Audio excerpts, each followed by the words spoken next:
क्योंकि सुनो, जिन दिनों में और जिस समय मैं यहूदा और यरूशलेम वासियों को बंधुआई से लौटा ले आऊंगा, उस समय मैं सब जातियों को इकट्ठी करके यहोशापात की तराई में ले जाऊंगा और वहां उनके साथ अपनी प्रजा अर्थात अपने निज भाग इस्राएल के विषय में, जिसे उन्होंने अन्य जातियों में तितर-बितर करके मेरे देश को बांट लिया है, उनसे मुकद्दमा लड़ूंगा।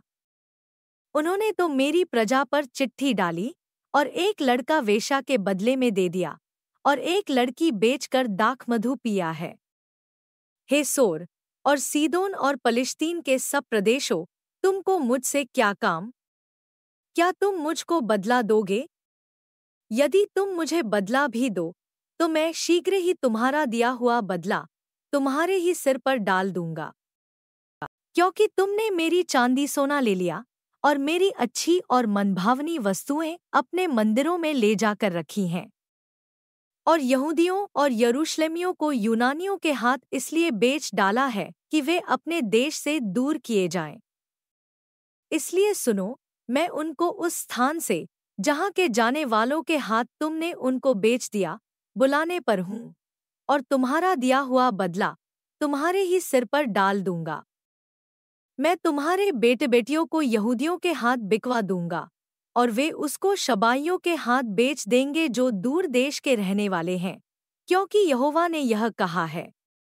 जाति जाति में यह प्रचार करो, युद्ध की तैयारी करो, अपने शूरवीरों को उभारो। सब योद्धा निकट आकर लड़ने को चढ़े।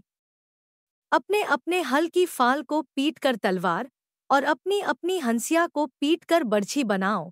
जो बलहीन हो वह भी कहे, मैं वीर हूँ।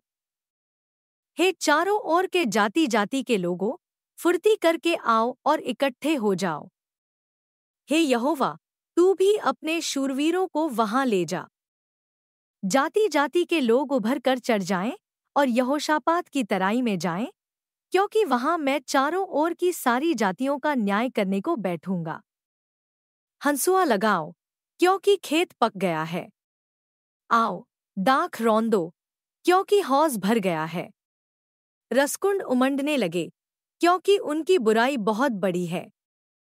निपटारे की तराई में भीड़ की भीड़ है, क्योंकि निपटारे की तराई में यहोवा का दिन निकट है।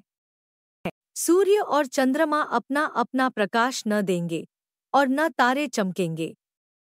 और यहोवा सिय्योन से गरजेगा और यरूशलेम से बड़ा शब्द सुनाएगा और आकाश और पृथ्वी थरथराएंगे।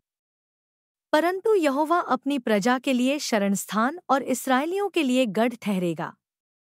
इस प्रकार तुम जानोगे कि यहोवा जो अपने पवित्र पर्वत सिय्योन पर वास किए रहता है, वही हमारा परमेश्वर है। और यरूशलेम पवित्र ठहरेगा और परदेशी उसमें होकर फिर न जाने पाएंगे। और उस समय पहाड़ों से नया दाखमधु टपकने लगेगा और टीलों से दूध बहने लगेगा, और यहूदा देश के सब नाले जल से भर जाएंगे। और यहोवा के भवन में से एक सोता फूट निकलेगा, जिससे शित्तीम का नाम नाला सींचा जाएगा।